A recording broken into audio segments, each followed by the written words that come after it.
Kagum sama Anda, banyak istilah-istilah ya. Itu membantu berpikir. Nah, sehingga bisakah Anda merumuskan apa itu berpikir?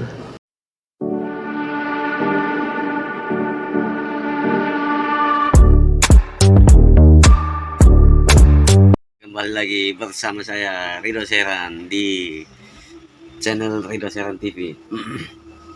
Baik, kali ini kita akan menyaksikan jalannya sidang di mana penasihat hukumnya adalah Egy Suciana. Beliau itu mencecer sang ahli dengan pertanyaan-pertanyaan yang bagaimana ya, pertanyaan-pertanyaan menjebak. Bagi saya tuh sebenarnya tidak masuk di akal, cuma setelah dipikir-pikir ya baik juga sih. Maksudnya pertanyaan untuk namanya ahli ya harus bisa, apalagi itu pertanyaan soal pikiran dengan kebenaran. Dan mari kita saksikan. Giliran saya berikan kepada penasihat hukum ya. Ya, terima kasih Yang Mulia. Ya. Bismillahirrahmanirrahim. Assalamualaikum warahmatullahi wabarakatuh. Saudara saksi yang saya hormati, ahli, ya saksi ahli atau keterangan ahli. Dengan pengetahuannya, kita sama-sama orang sekolah istilahnya, itu ada definisi-definisi, yaitu kebenaran misalnya. Menurut ahli, kebenaran itu apa? Kebenaran itu ya antitesa ya, sintesa sorry. Ya apa? Rumusannya apa? Jadi kebenaran itu sebagai sebuah postulat yang diakui atau diterima sebagai sesuatu yang tidak keliru atau sesuatu yang diterima secara akal sehat. Ya apa yang diterimanya? Ya apa dulu kebenarannya? Ya informasi tentu saja bahwa kebenaran itu informasi. Jadi kemampuan mendefinisikan itu harus penting sebagai ahli. Mungkin Anda nggak setuju, tapi saya bisa merumuskan bahwa benar atau kebenaran adalah persesuaian antara pernyataan dan kenyataan. Seperti Anda semua tadi kan? Ya itulah kebenaran, konsistensi. Orang yang konsisten pasti benar. Kemudian yang kedua, saya kagum sama Anda, banyak istilah-istilah ya. Itu membantu berpikir. Nah, sehingga bisakah Anda merumuskan apa itu berpikir? Berpikir ialah sebuah proses yang hanya bisa dilakukan oleh manusia untuk memaksimalkan, untuk memberdayakan potensi akalnya ya, agar dia memperoleh apa yang disebut dengan simpulan. Itu proses, tapi berpikirnya itu sendiri apa? Itu menandai proses dalam bahasa Indonesia, berarti tindakan. Ya, ada proses, ada hasil. Yang saya tanya hasil berpikir, apa berpikir itu? Kalau hasil ya pikiran. Pikiran itu ya output. Anda sih dalam berbahasa saja sudah keliru, harus saya jelaskan apa makna ber ya. Jangan-jangan nggak belajar bahasa Indonesia, ada juga keliru saya.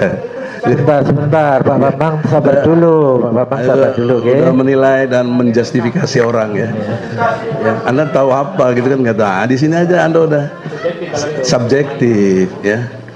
Nah, gini, saksi menjelaskan aja, saksi bersumpah sesuai keahliannya. Ya. Iya, ya pengetahuan Anda. Dalam bahasa Indonesia itu menandai tindakan yang mulia. Iya. Ya makanya tindakan berpikir. Apa? Tindakan berpikir itu apa? Itu proses yang dilakukan oleh seorang manusia. Itu proses. Dilakukan oleh manusia. Yang saya mau tindakannya. Apa? Tindakan dalam berpikirnya. Ada 7 ya, bisa mengevaluasi, bisa mensintesis, bisa mendeskripsi, bisa menilai. Nah itu lagi, kita memang bisa beda pendapat, tapi berpikir itu supaya kita jelas dan exactly ya, semua orang bisa merasakannya dan berpikir, yaitu kemampuan kita semua ini sebagai manusia untuk membedakan yang beda, menyamakan yang sama.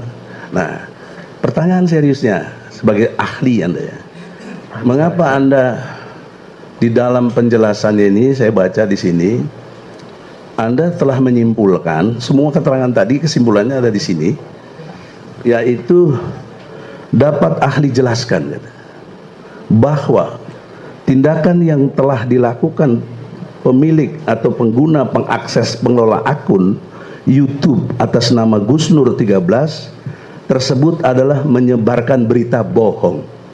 Anda loh udah menilai begini. Tak tak pasti dan berlebihan yang dapat menimbulkan keonaran di kalangan rakyat.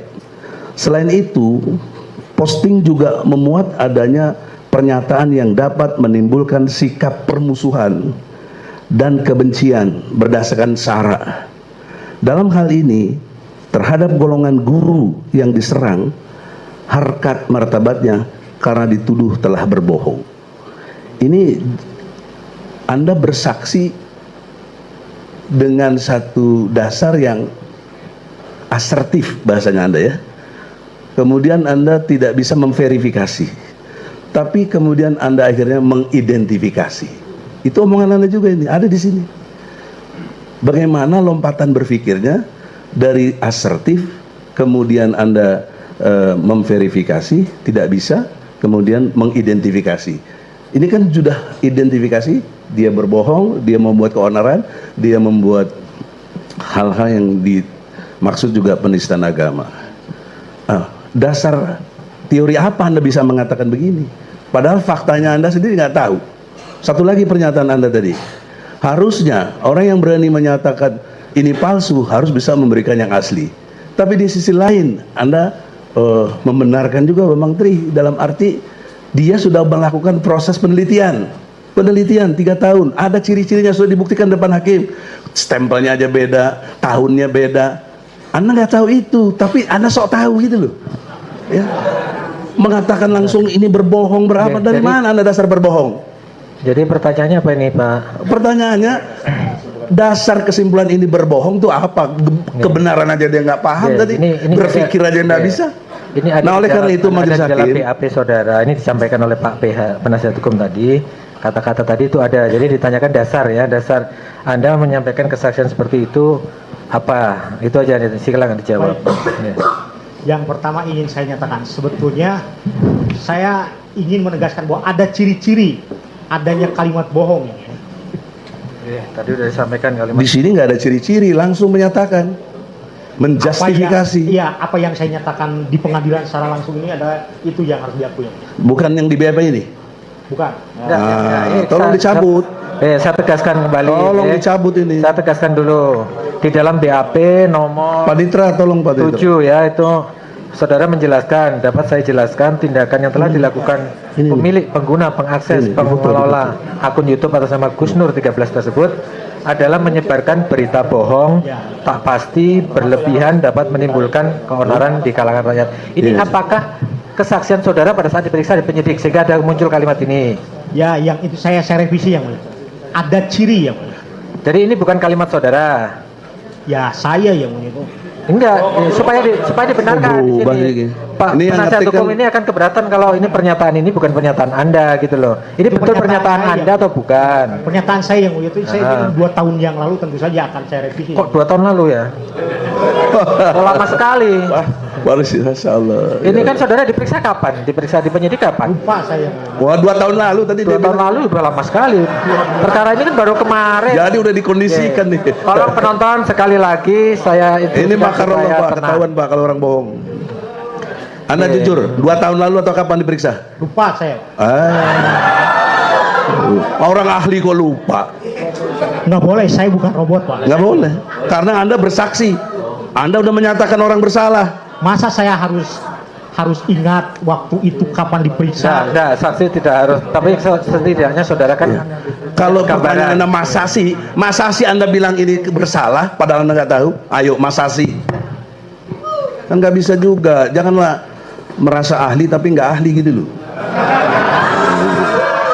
Sebentar. Selanjutnya. Penonton tenang ya, penonton tenang. Jangan, dia udah menilai saya nggak ngerti bahasa. Biarin aja saya nilai begitu yang mulia. 2 tahun amnesia. Sudah, terdakwa nanti dulu. Biar dilanjutkan pertanyaan. Sebagai ahli, bahkan saya lihat Anda profesor luar biasa, anugerah Allah. Anda punya teori nggak? Siap. Teori Anda punya nggak? Apa teori Anda? Saya silakan baca aja karya saya Pak. Saya tidak akan seperti Bambang Tri yang melakukan penelitian, tidak saya diseminasi. Saya selalu menulis di jurnal dan banyak tulisan-tulisan saya. Teorinya apa? Itu kan pustaka. Kalau Einstein teorinya relativitas. Anda apa teori Anda? Saya lebih ke dalam kesantunan berbahasa saya. Apa? Politeness. politeness, kesantunan berbahasa. Kesantunan berbahasa. Coba diteorikan bagaimana penjelasannya supaya nanti bisa menjelaskan. Saudara kok ini- selaku ahli kan pernah punya penelitian, pasti punya teori kan gitu loh, yang saudara pegang itu teori. Nah, apalagi sudah doktor kan biasa kalau doktor Sehingga itu kan jadi punya disertasi. teori. Oke, disertasi kan mesti ada teorinya. Baik, saya menggagas teori tentang politeness yang mulia, teori tentang kesantunan berbahasa yang dikaitkan dengan kutub wajah negatif dan positif yang mulia. Jadi kesantunan berbahasa itu selalu dikaitkan dengan hilangnya wajah seorang atau malu yang mulia. Jadi tuturan yang tidak santun itu tuturan yang dikatakan sebagai FTA, face dicting act yang mulia. Sebagai Kesantunan. tindakan yang mengancam wajah. Kesantunan berbahasa, kesantunan Ya. berbahasa berpengaruh kepada wajah. Wajah seorang. Oh, Jadi itu tuturan teori. yang tidak santun itu tuturan yang dapat membuat malu Oke. wajah Itu orang. teorinya. Oke. Itu mah bukan teori. Itu orang Sunda ya. Apa-apa. Ya makanya dari dulu udah Sama-sama diajarin orang bahasa Bandung, ya. Sunda itu ada yang halus, ada yang kasar, kumaha Tidak- aing, tidak lah. semua bahasa jadi itu itu level. teori yang sudah bukan teori, sudah fakta. Anda merumuskan boleh, tapi jangan klaim itu teori Anda. Itu udah ada kok sejak dulu, ini belum lahir aja udah ada itu. Wah. Kemudian yang ini, Anda pakai bahasa tadi, bahasa dari Bambang Tri ini mengancam katanya. Ya, Buat saya dan lain pendukung ini ada yang ada, memang ini penelitian kecil-kecilan. Apa ada yang dinyatakan Bambang Tri ancaman? Buat saya tidak ada. Semua juga nggak ada. Yang ada kepo. Kepo itu rasa ingin tahu. Saya mau membela ini karena rasa ingin tahu. Kok bener apa bener Jokowi ini ijazahnya palsu?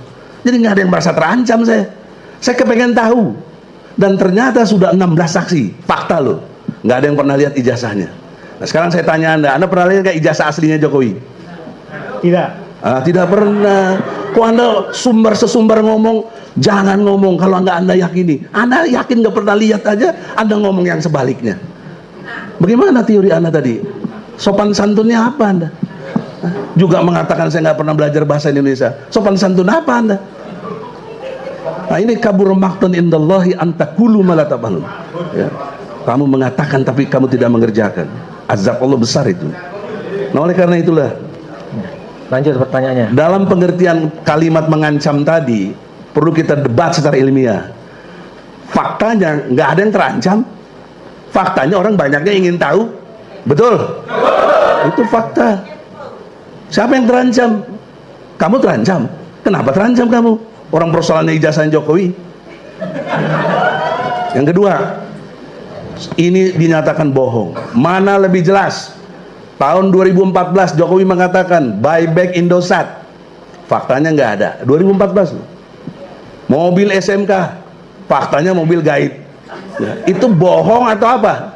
Sebentar, pertanyaannya ini masalah bahasa atau masalah Iya fakta? bahasa. Ya. Apa yang diucapkan Jokowi bahasanya itu sekarang kenyataannya nggak ada. Bohong apa tidak? Coba saksi ahli. Saudara mau menjawab atau belum? Di luar konteks.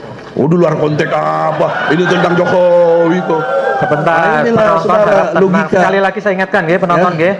Nah ya makanya ini kan lagi berdebat ilmu, biarlah yang mulia. Maunya menilai saja. Apa saya nggak benar, apa dia nggak benar. Ya, Gitu. tolong pertanyaannya juga jangan provokatif sehingga Bukan penonton itu- provokatif. ya, Kan ya. kata dia, ada kalimat lagi dia bilang. Harus dibandingkan, betul? Ya. Saya bandingkan bohong yang dilakukan Jokowi dengan apa yang dilakukan sekarang. Anda bilang dia bohong, mana yang bohong? Bisa saudara jawab? Tidak harus saya jawab yang Ya, itu pengecut, gak ilmiah Anda. Ya. Enggak, soalnya- Kalau ilmiah itu harus berani. Oke, saksi memang tidak Ya, bisa tidak bisa dipaksa, tapi ya, ya. sebagai ahli bahasa ya. Coba Anda udah ditanyakan cerdas, yang berkaitan tapi dengan pengecut. Bagaimana? bahasa. Berkaitan dengan bahasa yang disampaikan dalam konten itu coba dibatasi. Atau jelaskanlah, bohong itu dalam bahasa yang Anda pahami, Anda jago di situ, Anda ahli di situ, apa arti bohong? Ya. Dalam Jelaskan. konteks istilah bahasa ini ya, ahli bohong. Bohong itu apa? Apa bohong itu? bohong itu lancung yang tidak benar yang Tidak benar. Pernyataan yang Jokowi omong benar apa tidak? tidak. Tidak ada, itu jelas. Ya, udah jelas itu. Nah, kemudian kalau beberapa hal yang tadi sudah Anda sendiri, dan ini Anda tadi belum ada kejelasan nih, apa yang di kalimat di sini Anda cabut apa tidak? Itu tadi. Ya, jangan nengok ke jaksa. Ya, sebentar di sini. Apa kok? Ke sini. Kamu dihadirkan jaksa dikondisikan ya? Ahli di sini ya. Jadi tadi kalimat Yang poin ada- berapa yang mau direvisi silakan. Poin ke 7 itu yang tadi saya sampaikan itu pernyataan Di BAP, Anda pada saat yang di diperiksa BAP. di penyidik di BAP. Saya revisi yang mulia. Jadi Oh, revisi. Direvisi. Jadi yang benar bagaimana? jadi ada ciri-ciri yang mulia. Ada ciri-ciri yang menunjukkan bahwa kalimat di dalam konten itu ada ciri-ciri yang menunjukkan apa? Siap ya. Menunjukkan ciri-ciri maksudnya ciri-ciri kebohongan. Ciri-ciri sebagai yang teridentifikasi sebagai bentuk kalimat bohong, tak pasti yang mulia. Tak pastinya ya saya lihat ya karena tadi yang sudah saya nyatakan bahwa ketika dia sendiri belum mampu membuktikan mana atau belum mampu menunjukkan mana bentuk yang aslinya, maka sepanjang itu pula dia dikatakan tidak mampu membuktikan rujukan kebalikan apa yang dia nyatakan sebagai sebuah negasi yang. Ya, jadi intinya di kalimat ini kan saudara sudah menyampaikan ini menyebarkan berita bohong, bukan ciri-ciri tapi sekarang diralat ya. Jadi saudara menyampaikan itu ada ciri. Ya. Ciri di dalam kalimat itu ciri-ciri yang menunjukkan bahwa apa yang disampaikan di sana itu ada unsur kebohongan gitu. Ya. Soalnya yang kita pakai terus terang aja pendapat Anda di persidangan ini, bukan kita tidak mengacu ke BAP ya. Meskipun saudara diperiksa BAP banyak sekali, ini kan tidak semuanya akan kita gunakan, Oke. Monggo, silakan. Jadi Lanjut. saya menduga ada ahli yang ciri-cirinya berbohong, Pak. Itu saya kira. Sama juga begitu boleh dong Oke, ciri-ciri. Justifikasi netral. Ya, sudah. Silakan. Kemudian pertanyaan aja. Oke. di dalam kalimat ini jelas sudah menilai, ya, memang hak ahli boleh menilai, tapi Anda tidak konsisten dalam dua hal, tidak mau masuk ranah agama, tidak mau masuk ke ranah pidana. Tapi Anda di sini sudah masuk ranah pidana dan agama, bahwa ini dia berbohong, dia ini sudah membuat keonaran, padahal onar aja Anda sendiri mendefinisikan cuma gelisah. Nah, jadi Anda di sini ahli agama, ahli pidana, apa ahli bahasa? Ahli Sudah bahasa. dijelaskan tadi ahli bahasa. Sudah, karena ahli bahasa Anda sadar ini salah, Anda revisi. Ya, jadi ciri-ciri ahli yang berbohong sudah ketahuan gitu loh. Ya, ayo udah. Nah, berikutnya, sekarang ya. yang selanjutnya saya kira kita bagi-bagilah. Ya, dibagi-bagilah pertanyaannya ya, biar jangan didorong.